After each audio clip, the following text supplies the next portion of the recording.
Welcome to the Revolution of Purpose podcast. I'm your host, John Street, and each week we bring you conversations with thought leaders, entrepreneurs, and individuals who have aligned their life with purpose and created extraordinary results. So I'm going to live through it and accept it radically with grace and hope and love. I would be proud to be in this council. It was an honor. I had so much fun. Tune in every Monday for the Revolution of Purpose solo show and every Thursday for Revolution of Purpose conversations. What is that thing that you're going to do when you feel ready? Seriously, what is the thing that you know you want to do, but you keep telling yourself, I'm just not ready yet? Maybe you're waiting to start the business or to have the conversation, to make the move, to apply for the opportunity, to end something that you know has run its course, or to start something that you've been dreaming about for years. Put yourself out there. Whatever it is, you've convinced yourself that at some point in the future, you're going to wake up and finally feel ready. My friends, what if that day never comes? Because here's something I've discovered. You don't always feel ready before you make the decision. Sometimes you have to make the decision, and then the decision creates the person who becomes ready. Welcome back to the Revolution of Purpose podcast. On this solo show, I want to ask you about something very specific. Why do you stop doing the things you feel like you should do because you just feel like you're not ready? So there is this myth of readiness. I think we have this idea that before we make the big move in our lives, we're supposed to have this overwhelming sense of certainty that somehow everything is going to line up. The fear is going to disappear. The questions are going to go away. And we're going to wake up one morning and think, today is the day. I have arrived. I am ready. But think about some of the biggest decisions that you've ever made. Did you always feel ready? Were you really, truly ready?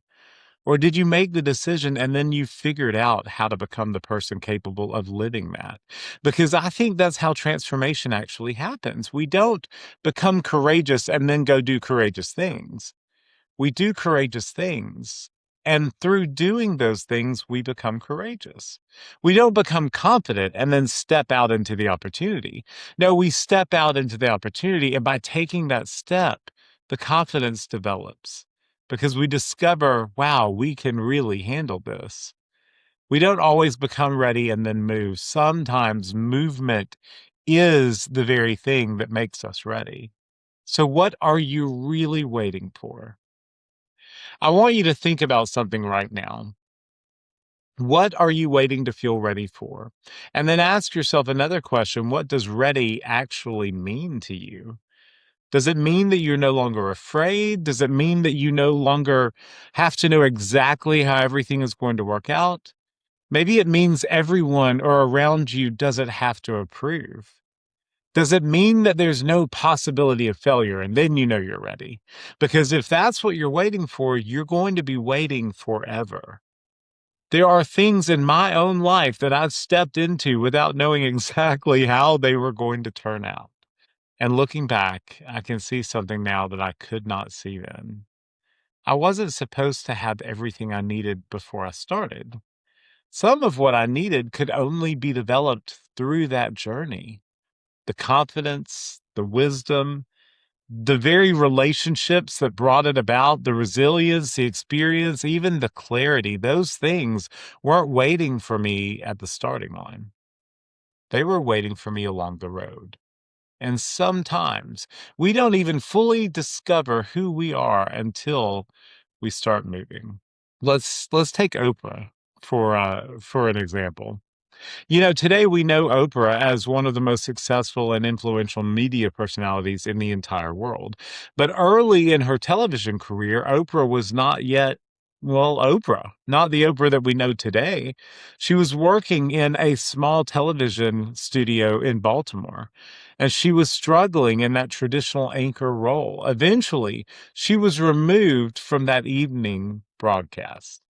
Now imagine experiencing that moment without knowing the rest of the story, because we have the benefit of looking backwards. We know what Oprah became, but she didn't have that perspective while she was living it. Think about how easy it would have been to interpret that as experience leading to the evidence that I'm not good enough. What if she's like, this is telling me right here, I'm not cut out for television? What if this experience is telling me I was wrong about myself all along? But something interesting happened instead. Oprah eventually moved into daytime television. And that's where the very qualities that didn't necessarily fit the traditional evening news anchor role became some of her greatest strengths. Her ability to connect, her empathy, her curiosity, her willingness to be authentic and emotional and vulnerable and present with other human beings. And ultimately, that's what helped her discover the kind of television she was uniquely equipped to create. Here's why I think that matters. Sometimes you don't discover who you are by sitting somewhere trying to figure out who you are. Sometimes you discover yourself by moving, by trying something, by learning, by adjusting, by getting rejected, by getting redirected. You discover something about yourself that you could not have discovered from the sidelines. And here's the mistake that we make. We interpret something that it is evidence that we can't do something. It's evidence that we're not ready. But sometimes it is not evidence that we're not ready. It's just information. It's showing us something. When you get that rejection, ask yourself, what is this showing me? Maybe this isn't the right room for me.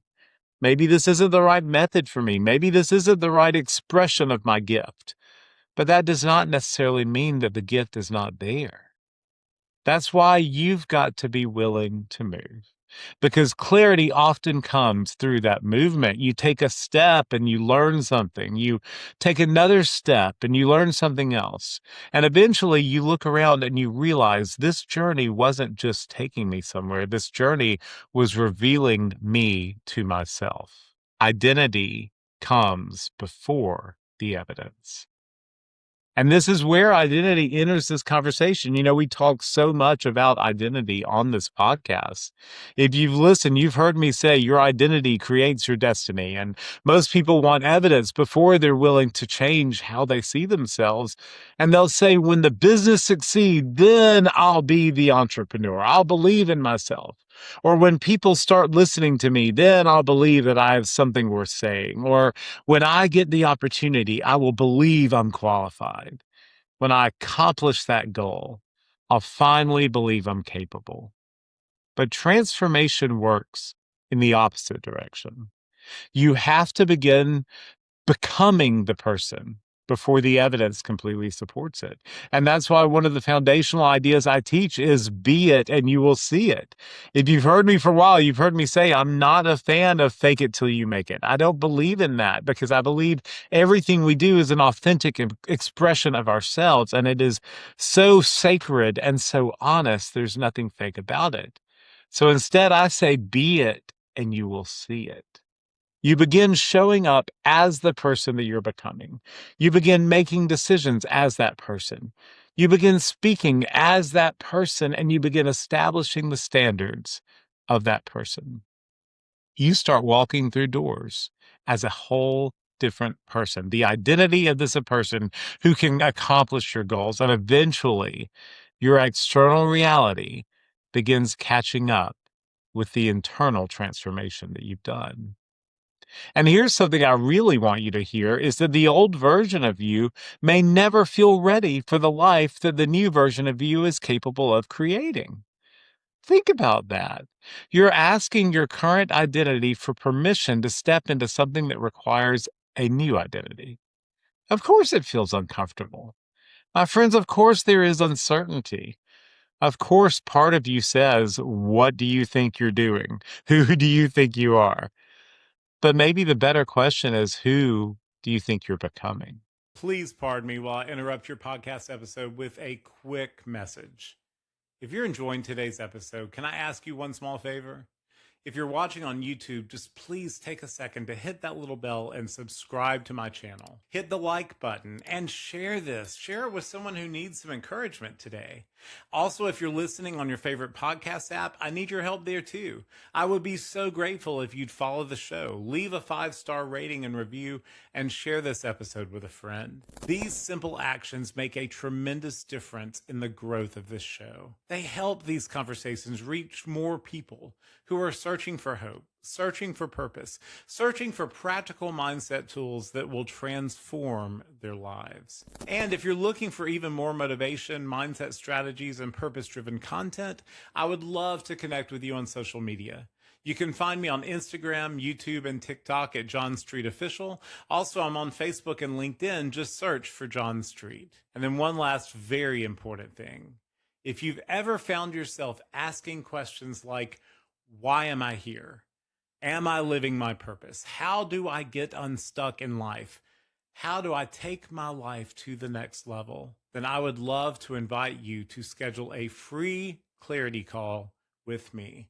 Let me be clear, this is not a sales call. This is not a coaching call with someone from my team. This is nothing pre-recorded.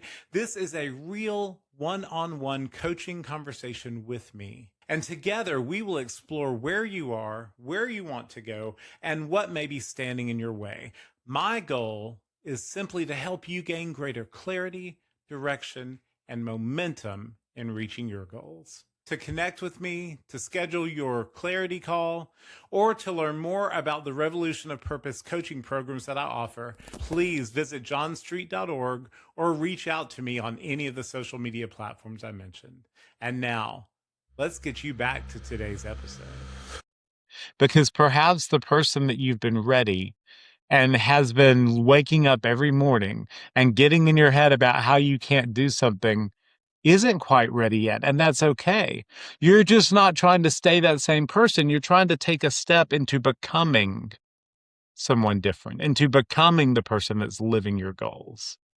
There are moments when life invites us into something before we feel completely equipped for it, and the invitation itself becomes part of your transformation.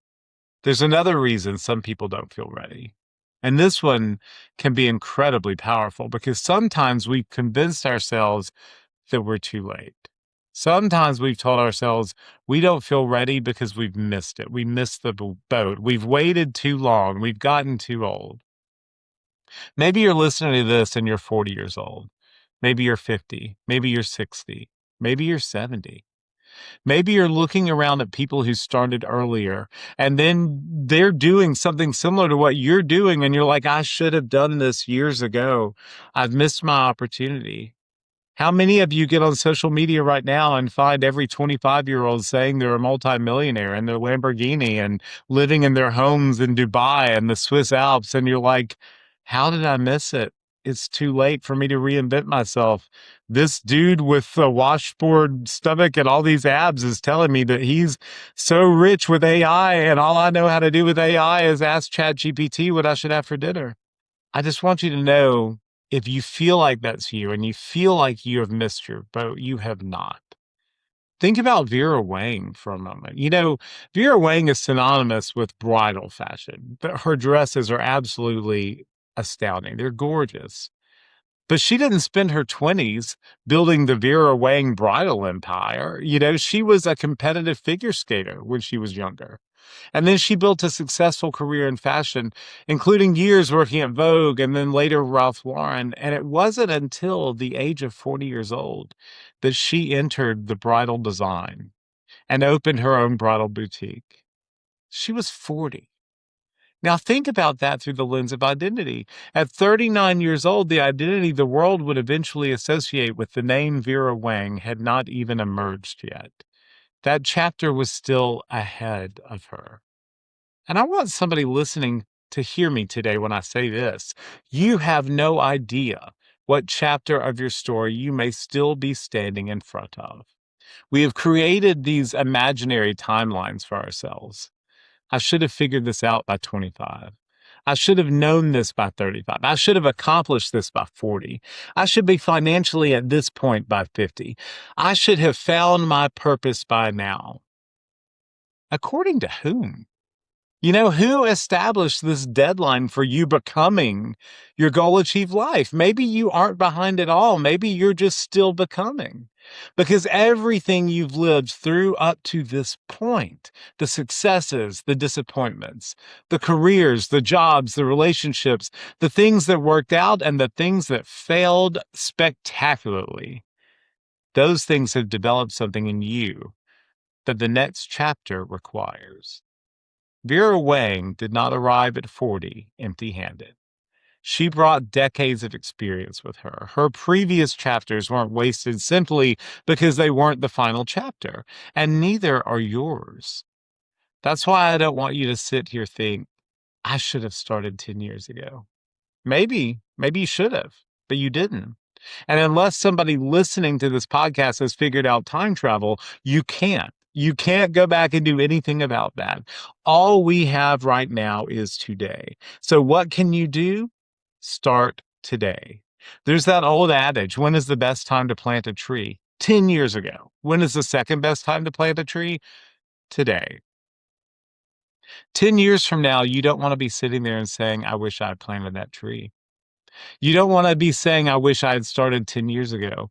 All we have is today. So today is the day to make the decision. Today is the moment to decide who you are, to allow the shift in your identity, to decide that you don't have to be fully ready to walk into this new chapter of your life. The question's not, why didn't I do this sooner? The question is, who am I willing to become today? And that brings me to something else that we've got to understand. We have to stop interpreting fear as a stop sign. Because sometimes fear means this matters to me, but I haven't done this before. Sometimes fear means I'm stepping beyond the boundaries of the identity that I've known, but it doesn't mean you can't create that new identity. It doesn't mean you can't be it and see it. Fear does not automatically mean that you're going in the wrong direction. Sometimes fear shows up precisely because you're finally moving. And courage is not the absence of that feeling. Courage is the deciding. This feeling doesn't get to make the decision for me. And my friends, that is powerful. Because now you don't have to eliminate fear before you move. You don't have to manufacture some magical feeling of readiness. You simply have to decide who gets to make the decision. The person that you've been or the person that you're becoming. So let's make this practical. I want you to identify one thing that you've been waiting to feel ready for. Not 10 things, but one thing. What is one decision that you've been postponing because you don't feel ready? And then instead ask yourself, what would the person that I'm becoming do next? I didn't say what would they accomplish. I said, what would they do next? Maybe it's sending that email or making the phone call or signing up for that class or starting the first page or posting the video or having the conversation, walking into the room, asking for the opportunity, saying yes. Maybe it's saying no. Maybe it's finally saying I'm making myself a priority. You don't have to know the next 100 steps. You need enough courage for one. Because one decision creates movement, and that movement creates evidence, which creates confidence, and confidence begins changing the way you see yourself. That's how the new identity becomes real. It's like with Oprah. She couldn't have known where all of those steps were eventually going to lead. Vera Wang at 39, one of the chapters that she would become most famous for, had not even begun. Different stories, but the same principle.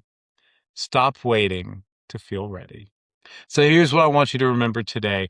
You may have received the feeling that you're waiting for. You may have said, I think I have hope to do this. Or you may have heard this and said, once again, I just don't think I'm ready, John. You don't know me or my situation. Readiness is not always about something you feel.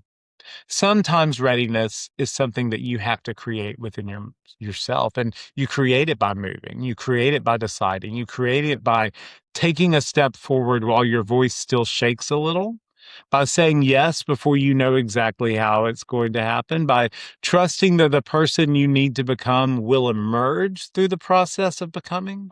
Your future is not asking you to have everything figured out today. It's simply saying, will you take the next best step? Because the life you desire is created by the person you become. And sometimes you become that person by stepping forward before you feel ready. And if you're listening to this today and you're thinking, John, I know there's something I need to do, and I know there's something more for me, I just don't know what my next decision is. That is why I have created the Shift Call experience. Shift is a private mindset coaching experience with me built around one simple idea. One new decision can change the trajectory of your life. We will look at where you are. We will see where you want to go. We will see who you are and who you're becoming and what may be standing between those two realities. And then together, we'll identify one decision that you can begin to put action into your life immediately. Because sometimes you don't need another 6 months of thinking. You just need a shift in your perspective, a new decision, a new way of seeing yourself. And that decision might just be the beginning of everything that comes next. So if you'd like to experience a shift call with me, reach out and let's make this happen. You can always go to johnstreet.org and sign up for your shift call there, or also send me a message with the word shift here on YouTube. Or if you're listening on your platforms, like Spotify or Apple or Amazon, then you can always send me a message at john@johnstreet.org. Just know that you don't have to feel ready to begin. Sometimes beginning is how you become ready. I hope you enjoyed this episode of the Revolution of Purpose podcast as much as I enjoyed giving it to you. I can't wait to see you this Thursday for our Conversations episode and again next week for another solo. I'll see you next time. And in the meantime, continue living your revolution of purpose. Thank you so much for spending this time with me today. If this episode encouraged you, if it challenged you, or if it helped you see your life a little bit differently, would you do me a favor? Subscribe to the podcast, leave a rating or review, and share this episode with someone who needs to hear it. Every share helps us reach more people who are searching for hope, purpose, and a life of greater meaning. And if you're ready to stop wondering what's next and start living with greater clarity and purpose in your own life, I would love to meet with you personally. Visit johnstreet.org right now to schedule your complimentary live purpose and clarity call with me. Until next time, remember, your purpose is not something you find. It is something you awaken to, and then you choose to live it. Go make today another step in your own revolution of purpose.